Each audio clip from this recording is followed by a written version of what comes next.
Hello guys, this is Vicky and you all welcome to my channel.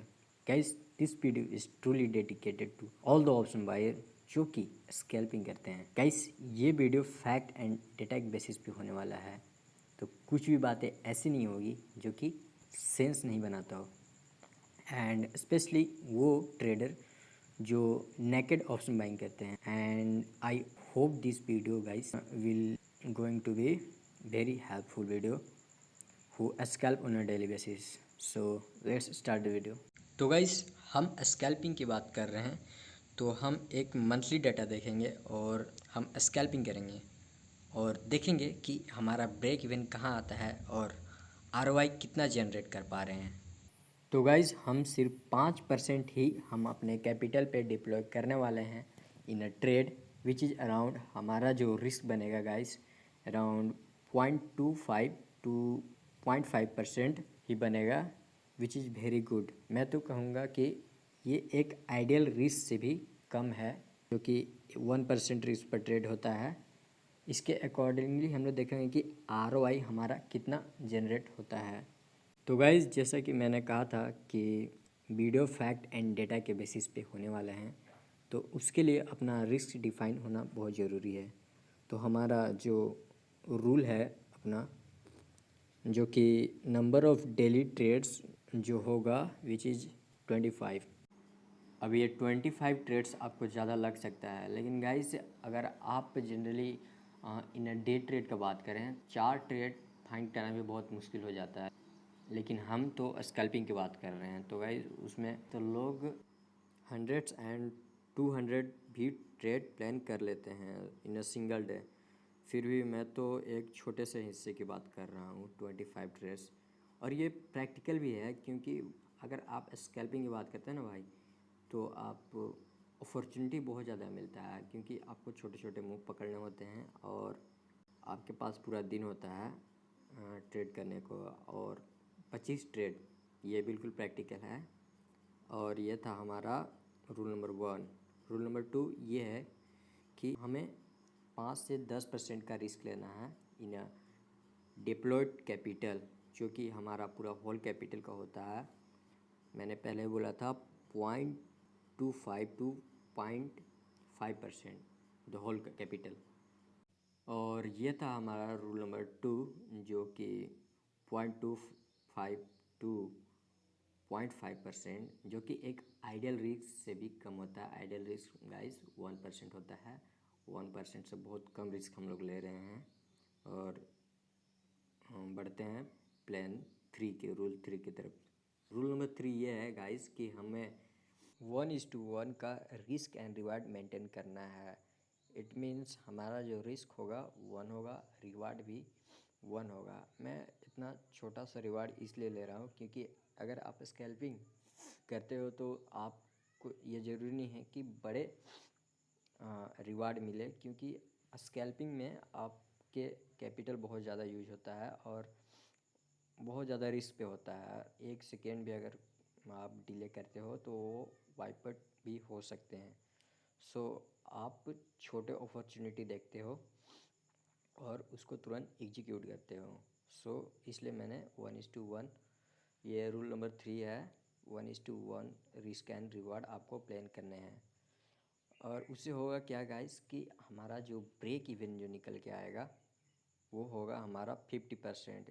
It means अगर आप 100 trades अगर आप लेते हैं और अगर अनफॉर्चुनेटली अगर 50 ट्रेड्स जो होगा आपका, अगर एसएल हिट हो जाता है और 50 टारगेट हिट हो जाता है, तो आप फिर भी ब्रेक इवन में होंगे. मेक श्योर कि प्रॉफिट नहीं हो रहा है, क्योंकि आप ब्रेक इवन में हो. अगर आपको प्रॉफिटेबल बनना है तो आपको 50% से ज़्यादा क्या बोलते हैं विन रेट आपका होना चाहिए, अगर आप 1:1 का रिस्क रिवार्ड प्लान करते हो तो.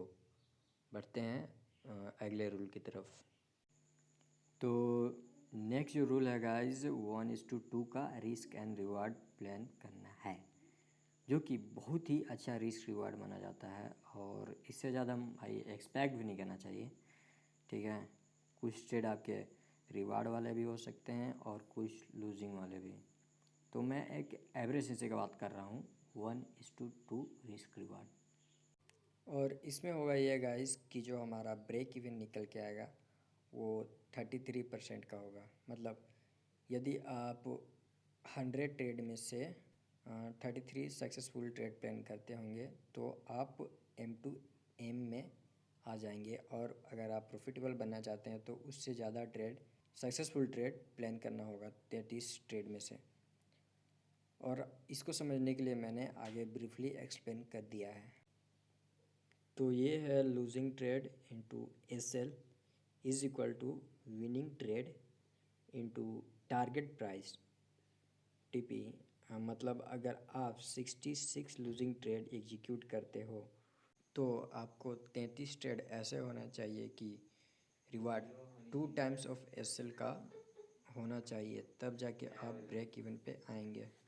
और अगले स्लाइड को समझने से पहले ये जान लेते हैं कि एक मंथ में 20 मार्केट डेज होते हैं। और अगर हम संडे सैटरडे और हॉलीडेज़ को रिमूव कर दें तो हमारे पास कुल 20 दिन तो बचते हैं मार्केट के लिए। दूसरा चीज़, हम 50 से 100% का ROI एक्सपेक्ट करेंगे उन्हें डिप्लॉयड कैपिटल। जानता हूँ ये थोड़ा मुश्किल लगता है, लेकिन गाइज अगर हम 5 से 10% का रिस्क प्लान कर रहे हैं पर डिप्लॉयड कैपिटल, वो भी अगले 25 से 30 ट्रेड के लिए, तो हम इतना तो एक्सपेक्ट कर ही सकते हैं भाई। तो ये कोई मुश्किल टास्क नहीं है, ठीक है।